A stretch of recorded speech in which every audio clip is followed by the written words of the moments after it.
Blessings, good evening. Tuesday night means question and answer session, so there's a few questions to answer tonight. First one. In terms of karma and rebirth, how important is the last moment of consciousness before one's death?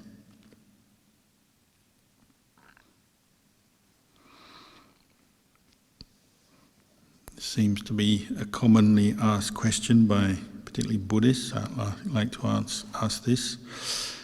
I assume this is somebody who has an acceptance of the idea that there is rebirth, that death is not the end of everything.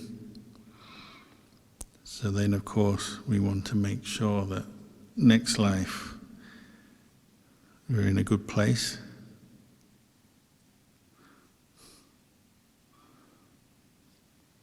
Could you say you're getting on a train or a plane to go on holiday, or the last step onto the plane or onto the train is the important one, because that's getting on so that you can fly out to your destination. If you don't make that last step, you won't go anywhere. You'll stay in the airport. Or, even worse, you may trip over and fall down and break your leg. So, it's a bit like that, isn't it? Your last train of thought could be quite decisive in determining what happens next. But then, of course, where does this last train of thought come from? It comes from the preceding trains of thought, intentions, karma. So go over this quite often. Start practicing right now, today, for that last moment at the end of your life. Don't hedge your bets and just assume you'll somehow be able to do the practice, sort it all out on your deathbed at that last moment. Because nobody can predict when and where and how they'll die.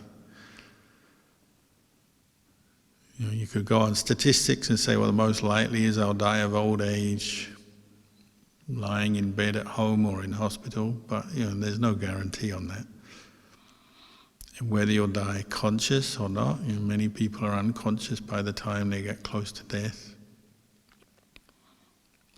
So start making your good karma now,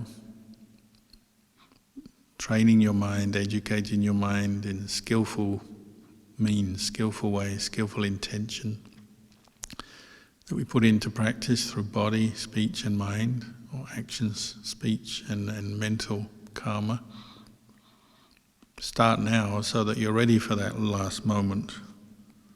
And there's more chance, if you're habitually cultivating skillful karma through body, speech and mind, then that's giving you the best opportunity to have skillful mental states at the end of your life. Or even if you're unconscious, if you've made a lot of good karma, that can carry you through into your next life. The best karma, the greatest karma, is Magga-phala Nibbana, of course. If you reach Nibbana through your practice, then you're beyond the whole karma-making process. If you develop strong sila, that keeps you out of trouble, stops you making a lot of bad karma. And then if you cultivate the qualities of meditation, mindfulness, wise reflection, then you're developing your mind in the best way. This is very powerful good karma, and then at the end you can, maybe as long as you're conscious, maintain awareness, free your mind from any negative biases, mental biases that come up based on greed, anger, delusion, fear.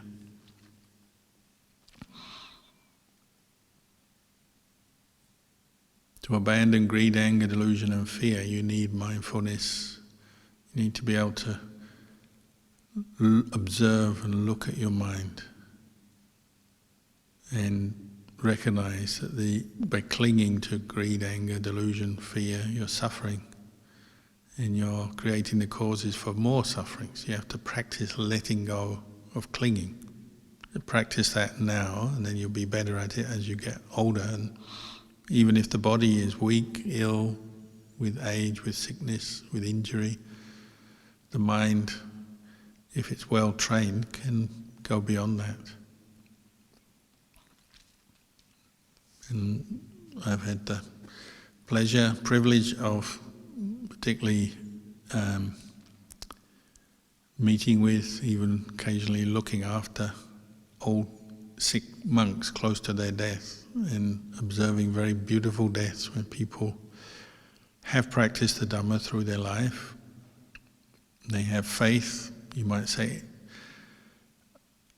unshakable faith, confidence in the Buddha, the Dhamma, the Sangha, which in itself is a very powerful conditioning force.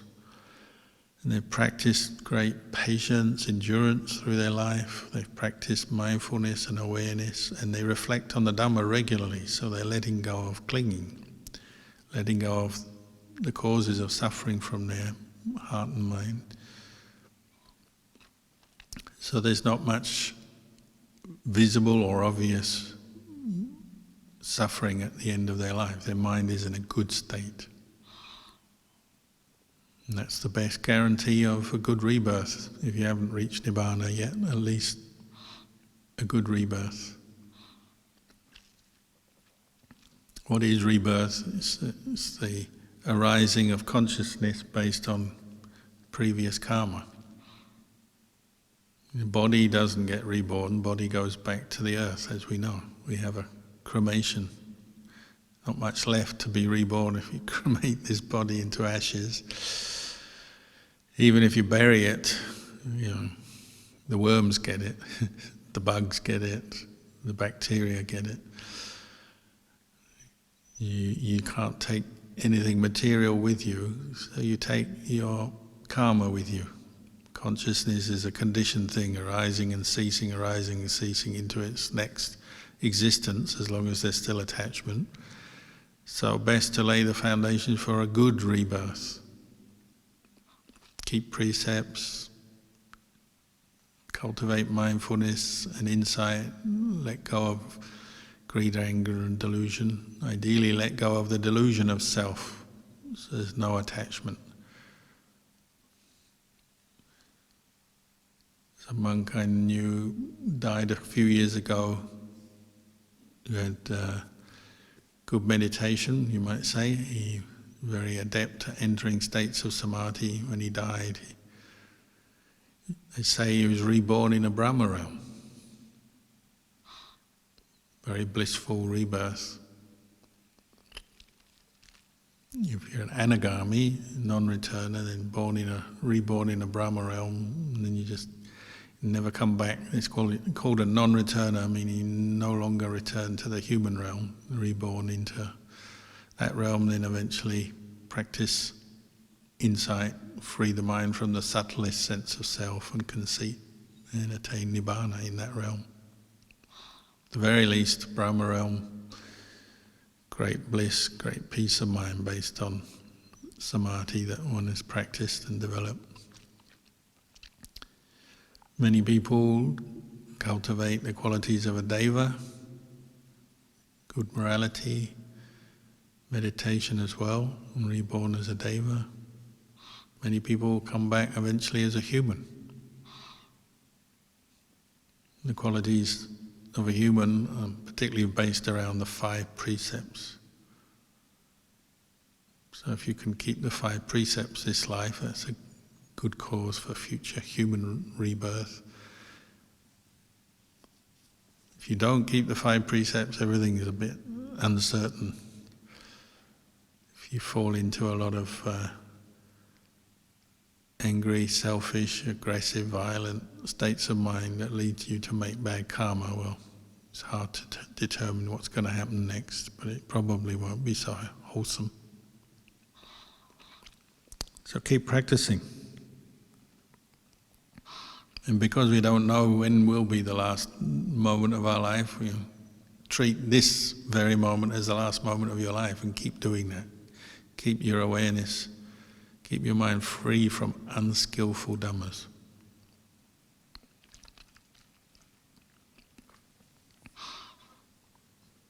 Next question. Does Buddhism encourage free speech?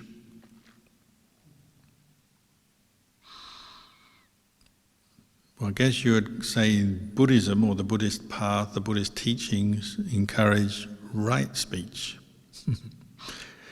Right speech is one factor of the Noble Eightfold Path, Samma Vajja.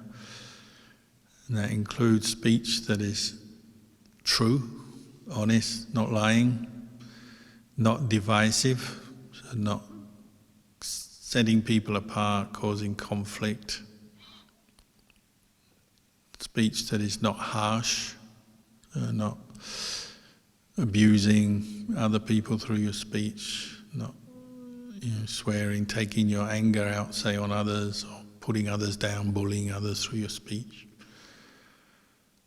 And then speech that is with purpose, useful, conducive to the practice, conducive to the arising of mindfulness and wisdom, as opposed to a lot of our speech which is ultimately leading to confusion, taking away mindfulness, taking away our clarity and skillful states of mind.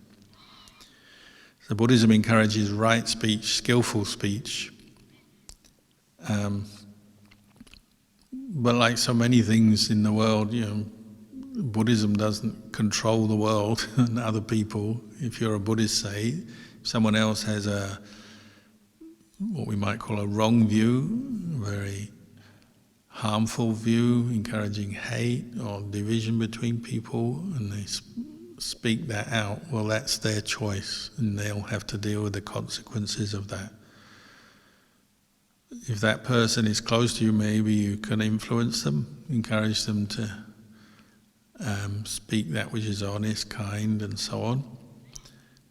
But the majority of people you won't be able to influence, so you have to practice equanimity, compassion, maybe compassion for the listeners of hate speech or misinformation or unskillful speech, which often makes up part of society. You just have to practice a lot of patience and equanimity with it. But you can't control what other people say. So in that sense, Buddhism it's not against free speech, but the Buddha just pointed out, our speech has consequences. So if it's rooted in greed, anger, delusion, then the consequences are going to be more suffering for you and others. If it's speech that is following the guidelines of right speech, then it will be conducive to your happiness and the happiness of others. That's the Buddhist perspective on it. But actually who can say what, that's up to the individual. Just as actions are the same, you might say, killing is bad, but you can't stop other people killing sometimes. They'll have to deal with the consequences of that. All you can do is encourage people to treat each other fairly, honestly, kindly, compassionately. But whether they listen or not, that's up to them.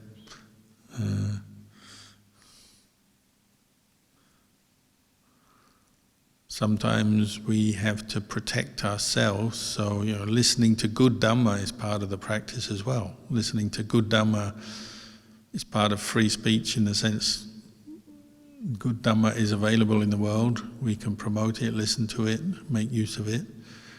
If other people are promoting bad Dhamma, or if we can't influence them much, we don't know them, or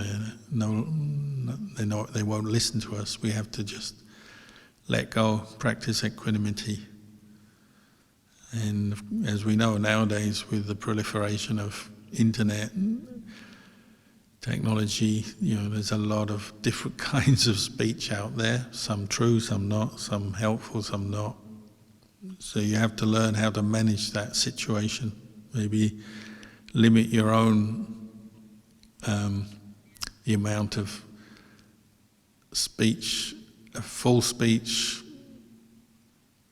unwise speech coming from kilesa, greed, anger and delusion, you might choose to limit how much you listen to where you can. And you have choices there. But what other people do, that's up to them. You can't really control that.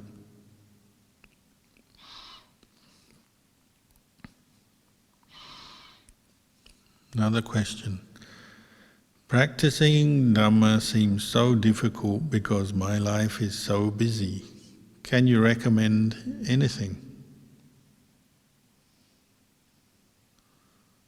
Well, the Buddha said patient endurance is the highest virtue, and difficulties and problems require patience, but they also require paying attention, finding out what the problem is and what the difficulty is, and then using wise reflection to deal with it.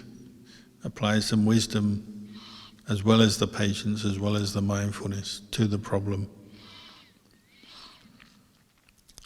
Partly it's an attitude thing. These days everyone is so busy. Even if you live alone, you're busy with your work, you're busy with your social life, often with very little time for anything else. We feel like that. And so we see Dhamma practice like things like meditation, listening to Dhamma, going on retreats, coming to Buddhist monasteries and centres as something that we just don't have time for. That's something to look into, because maybe that, if we rearranged our life a bit more to support or promote Dhamma practice for ourselves, that might lead to some good results. It may take time. But if you're feeling you're really busy and tired and you haven't got time for Dhamma, then maybe there's something you need to investigate. Reschedule your day. Get up a bit early and do meditation, listen to Dhamma. Associate with Dhamma practitioners, that can help, because if you're associating with other people who are into the Dhamma, then you might get some good ideas and support for your practice. But also sometimes you just have to stride out and be firm in your own commitment to the Dhamma, and you have to set aside things, you have to prioritize, don't you? You have to say, this activity, this thing is not so important. Some social activities, some habitual activities are maybe not the most important thing, whereas perhaps we can reassign time and energy towards the Dhamma. Even work, at some point you might have to decide how much you really want to commit to earning money, career and work over the Dhamma if it's in conflict. Sometimes we're just full on, due to our craving and ambition, full on to go ahead with work, and especially once you've got family and people depending on you, you might feel that you just can't stop. But then it becomes like a treadmill, and you can't get off the treadmill because you've got to keep working, earning money, paying the bills. So sometimes we need to pause and look at our life before there's any crisis. Sometimes a crisis comes up that will force us to look more deeply at life. But sometimes we have to do that for ourselves, even without a crisis. Just remind yourself why you're here, what's the purpose of it all. Ask these questions, bring them up. See where you can adjust your lifestyle to support the Dhamma more. Sometimes it's good to take a break. If you can arrange it, you take a break, do a retreat. Spend time living more simply, devoting yourself to the Dhamma before it's too late. You don't get to the end of your life and say, oh, I wish I had spent more time practicing the Dhamma. Now I'm old, too sick, too weak, too frail. The other day I was asked to teach meditation to a 75-year-old who had never meditated before. So you've got to start somewhere, better late than never, but don't wait until you're 75. Start right now, however old you are. You're 50, 60, 70, you're 12, you're 16, whatever. Start now, don't wait. And if you get into good habits early, then maybe you can develop other aspects of life like career and family around your Dhamma practice, rather than trying to slot the Dhamma practice into a busy life and finding you can't really do it very well. We know on the highest level that everything is Dhamma. So you go to work, you're practicing Dhamma as you go to work, but of course you'll forget the Dhamma teachings, you'll forget things, you're not fully mindful. So you also have to help yourself by having time for formal practice, time for retreats, time for going to Buddhist places, associating with teachers and fellow practitioners. You may have to make that time, make that as part of your life. If you're more experienced in the Dhamma, yeah, sure, your job and workplace can be part of your Dhamma practice. Looking after a family, kids and things can be part of the Dhamma practice. But we have to be honest, and if we're not really going very far in our Dhamma practice, maybe we need to rearrange things.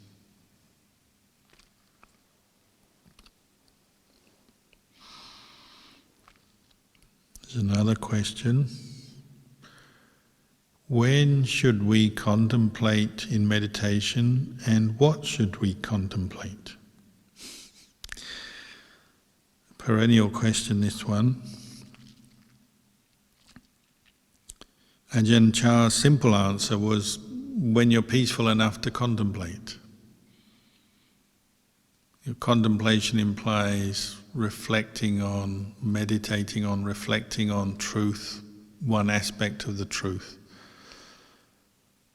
You can only do that when you're calm enough, peaceful enough to look at things, observe things, investigate things, trying to understand from that observation and investigation what's going on. If you're not very peaceful, it's very hard to contemplate or reflect on anything. So they go together, this calm and insight or investigation or contemplation. So then the next question is always, well, how much calm, how much peace do you need? How much samadhi do you need? Is another question, isn't it? So the answer comes naturally. If you can't contemplate, then you need to work harder on paying attention, developing awareness, mindfulness, states of calm. If you're calm enough that you can contemplate and learn from your experience, go for it. So some people they practice a lot, they're very dedicated, and they train themselves to investigate their experience with only a very modest level of samadhi or mindfulness. They just try and they find, maintaining awareness, they can investigate, see the changing nature of thoughts and feelings, or they investigate the body and they can do it. Other people find that their mind is so easily distracted, they really need to develop a continuity of awareness, mindfulness, using a meditation object and doing it a lot. The breath, or the body, or recollection of the Buddha. One of the meditation objects, they develop it a lot, to develop a continuity and a strength of mind through mindfulness practice. Then they find their contemplation goes better. They can pay attention better for longer, in a more uninterrupted way. Because when we contemplate, when we lose our mindfulness, the 5 hindrances come in to our thinking. And contemplation often dissolves away, fades away, and we end up just thinking endlessly, aimlessly, without purpose, or falling asleep, and so on. So calm and insight, or samadhi and contemplation, they support each other, and you'll find as you contemplate, understand more easily, say, where you're clinging to different states of mind. You're clinging to doubt, clinging to worry, clinging to desire. And you'll start to see the suffering of it, and then you tire of that suffering, start letting go. the more you contemplate, the more that supports the mind calming down and developing deeper states of samadhi. So these two aspects of the practice support each other. So wisdom is developing samadhi, and samadhi is developing wisdom, and they go together. Having said that, one thing, when your mind is really still, what you would say is in samadhi, it becomes very peaceful, bright, energetic, unhindered. The obstacles to samadhi are what we call the 5 hindrances. So when those have been abandoned, if only temporarily, the mind is in a very peaceful state, very content, very still. When one emerges from that state, it often gives one very good insight, and contemplation is very effective because the world is exposed for what it is. Thoughts are seen for what they are. Mental states that arise and pass away and really don't have a lot of substance to them. So the sense of clinging to every thought diminishes a bit. We experience a bit more detached awareness coming out of a state of stillness. Or your physical body and your identification with the body as me, mine, myself, the clinging to the body, is exposed when you've been in a state of stillness where the clinging to the body has faded temporarily. You haven't been caught into desiring pleasure or reacting to pain. You've been in this state of stillness. You come out of that, and then the coarseness of the body, the ugliness of the body, the suffering of a human body becomes very apparent, at least for a while, and contemplation can take that up, and you learn a lot. Maybe it's a shock. You come out of the state of stillness and your body is there, and there's pain, discomfort, changes, aging, sickness sometimes, and it becomes so apparent because the mind is so still, so peaceful. Contemplation goes quite well, and you come to a conclusion: the body is not to be clung to.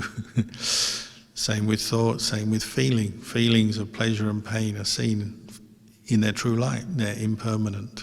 They arise, they cease. They're not self because they're conditioned things arising, passing away, and they're uncontrollable in the sense that you can't make your mind just feel pleasure or just feel pain all day long. They go according to conditions and causes. So the states of calm we can achieve help contemplation. What we contemplate? Well, contemplate the body or contemplate any of what the Buddha called the 5 khandhas: feeling, memory, thought formations, sense consciousness. Ajahn Chah used to say, if you're not sure where to start, contemplate the body.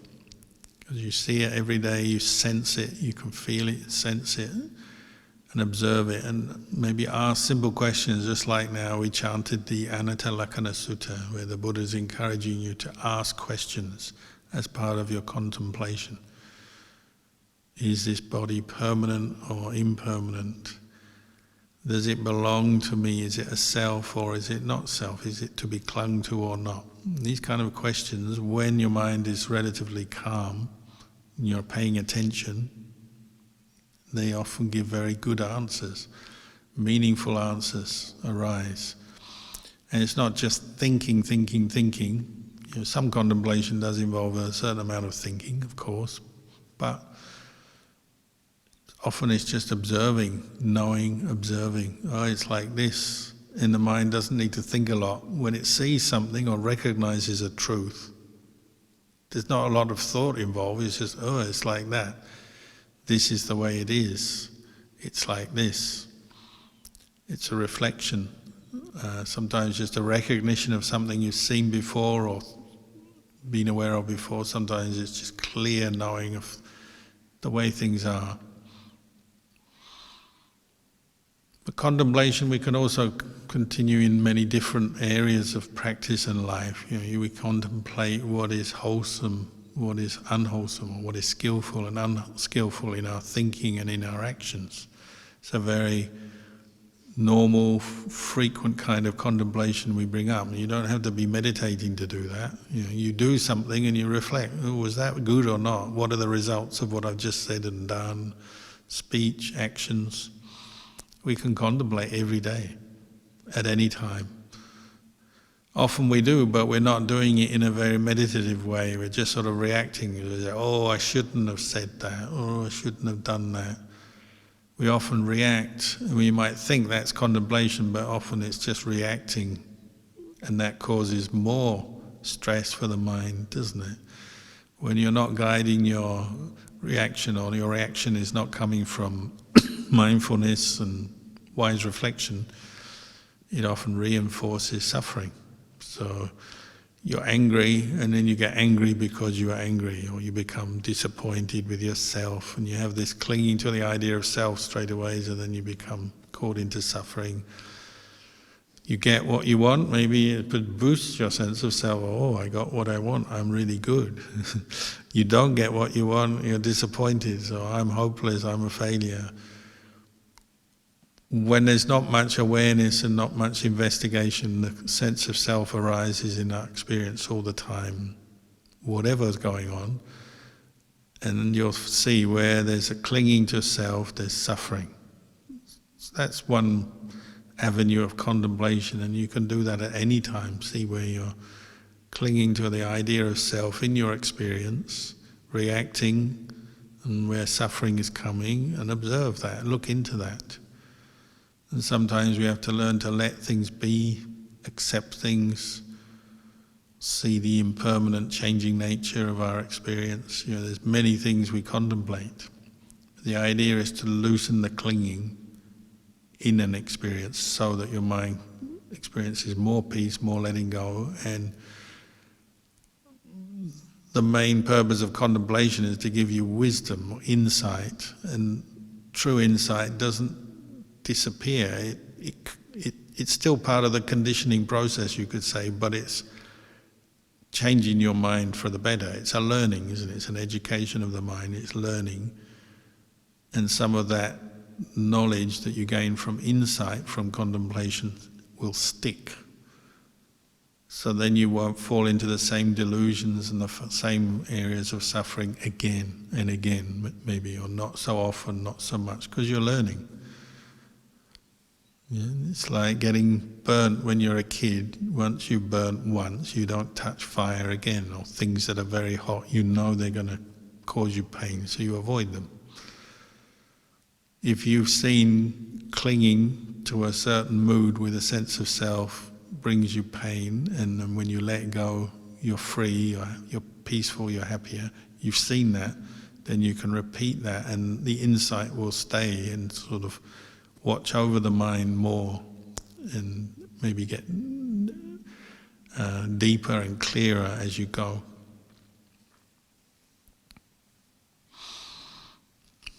So, good question, and really is the nuts and bolts of much of our practice, contemplation. The last question tonight: can you please suggest some ways to practice when you have to face overwhelming sadness, having lost a loved one?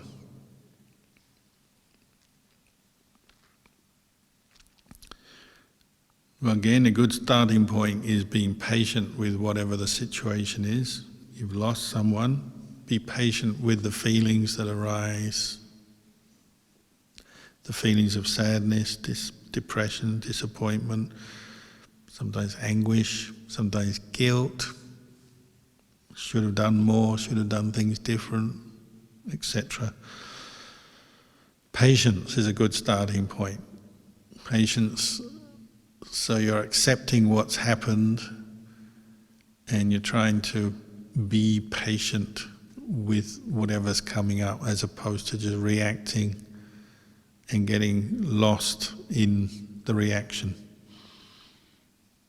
So remind yourself to be patient, and then you look at it. Where are you clinging? Are you clinging to the feelings of sadness?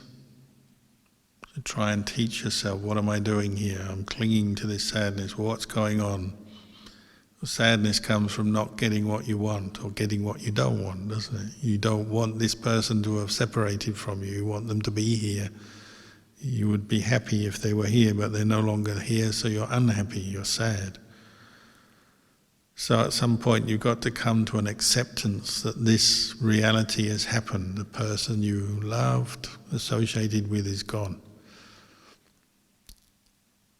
And we all know that on the intellectual level, don't we? Everyone knows we must die. Life is impermanent. People we love and like must die.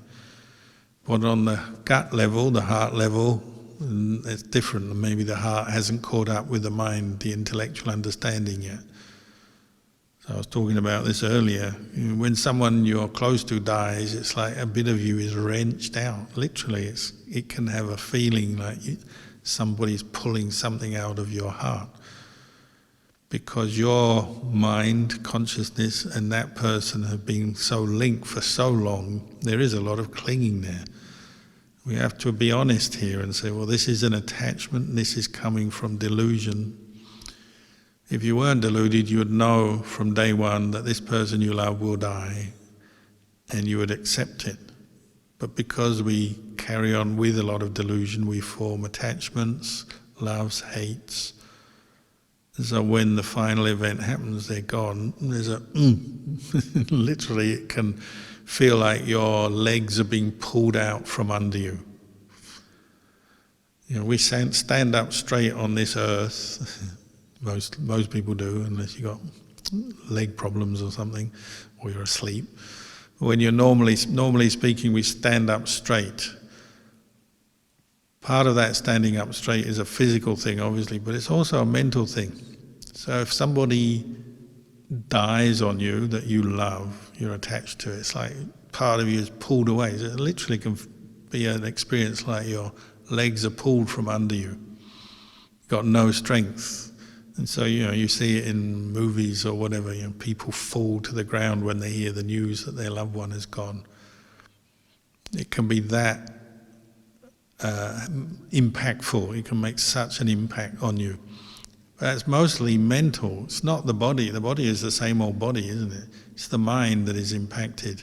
It's like part of you is wrenched away, pulled away, so you fall to the ground. So that's why you have to investigate and realize, well, I was attached to this person, but now they're gone. I'm going to have to accept this, come to terms with that. And that's the grieving process and the waking up with your heart as well as your mind to the truth. So we have this saying, in the time of the Buddha, when the Buddha passed away, we say entered parinibbana. That's the word for the Buddha passing away.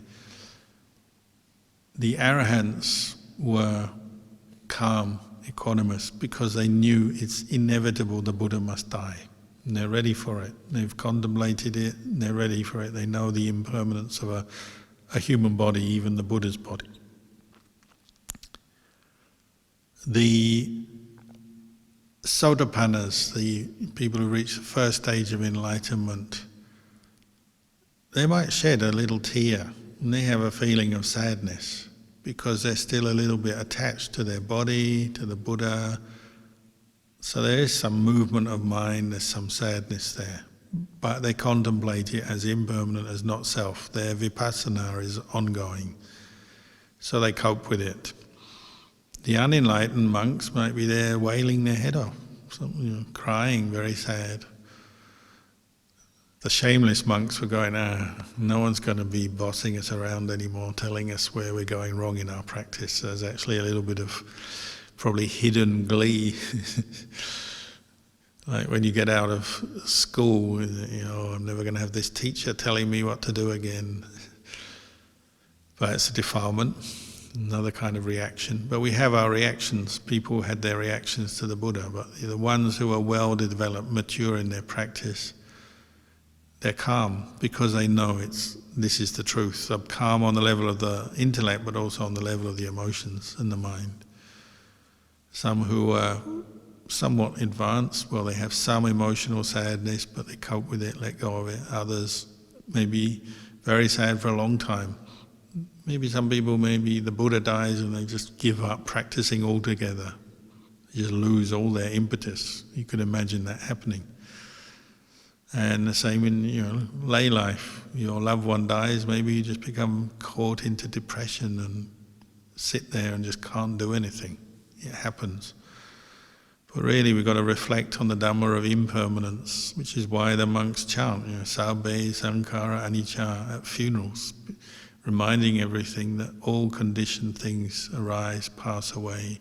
It's the normal way of things. It's not what we want, but we have to reflect on it until the mind comes to terms with that truth, sees and accepts the truth. Then you can stand up again. Then you can walk about and go about your business. And sure, if there was any way to bring the person back, you would want that, but you can't turn the clock back and you can't change nature, so you have to come to terms with it. Once you come to terms with it, the next thing is reflect back, oh, I'm going to die too. They've died, now I'm going to die. So my time left is limited, I better carry on and practice. The best way to help other people is actually always bring these reflections back to yourself. Maybe you see other people sad, the loss of their loved ones, or reflect on your own attachments. Do it now before the day when they die. Reflect on attachment, clinging, emotional attachment to loved ones while you're still alive. Then you're already reflecting on the Dhamma, seeing the problem and maybe letting go of the problem. Don't wait till your deathbed or the deathbed of your loved one to do this. Do it now.